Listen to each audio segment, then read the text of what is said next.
Hi everyone, welcome to Eshwari వంటిల్లు vegetarian recipes. ఈరోజు మన వీడియోలో సూపర్ డూపర్ టేస్టీగా 5 నిమిషాల్లో హోటల్ స్టైల్ నీర్ చట్నీ.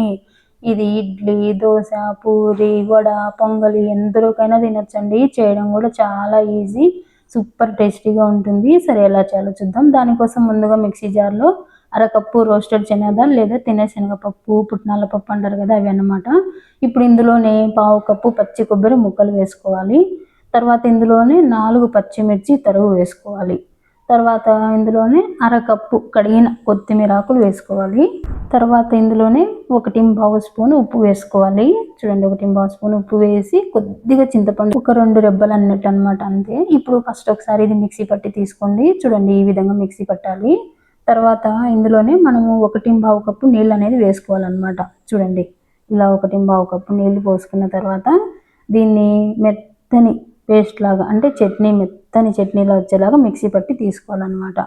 చూడండి, ఈ విధంగా మిక్సీ పట్టుకోవాలి. చూసారు కదా, ఇలా మిక్సీ పట్టుకోవాలి దీన్ని, చట్నీని.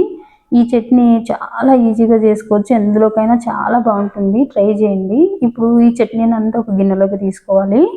చట్నీ గిన్నెలోకి తీసుకున్న తర్వాత మనం చట్నీకి పోపు చూద్దాం. దానికోసం ముందుగా ఒక చిన్న పెన్నంలోకి 2 స్పూన్ల నూనె వేసుకొని లో ఫ్లేమ్లో వేడవనివ్వండి. నూనె వేడైన తర్వాత లో ఫ్లేమ్లోనే ఉంచి 1 స్పూన్ ఆవాలు జీలకర్ర వేసుకోవాలి. చూడండి, 1 స్పూన్ ఆవాలు జీలకర్ర, 2 ఎండుమిర్చి తరుగు, తర్వాత ఒక 15 కరివేపాకులు, అలాగే 2 చిటికెళ్ళు ఇంగువ కూడా వేసుకోవాలి. వేసిన తర్వాత లో ఫ్లేమ్లోనే 1-2 నిమిషాలు వేయించి స్టవ్ ఆఫ్ చేయండి, అంతే.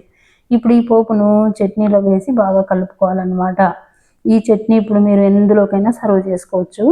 నేనైతే ఇక్కడ పొంగల్తో సర్వ్ చేస్తున్నానండి, మీకు నచ్చిన దాంతో సర్వ్ చేసుకోవచ్చు. టేస్ట్ అయితే సూపర్ డూపర్ ఉంటుంది, ట్రై చేయండి. నచ్చిందండి వీడియో? నచ్చితే లైక్ చేయండి, షేర్ చేయండి, సబ్స్క్రైబ్ చేయండి. Thank you for watching.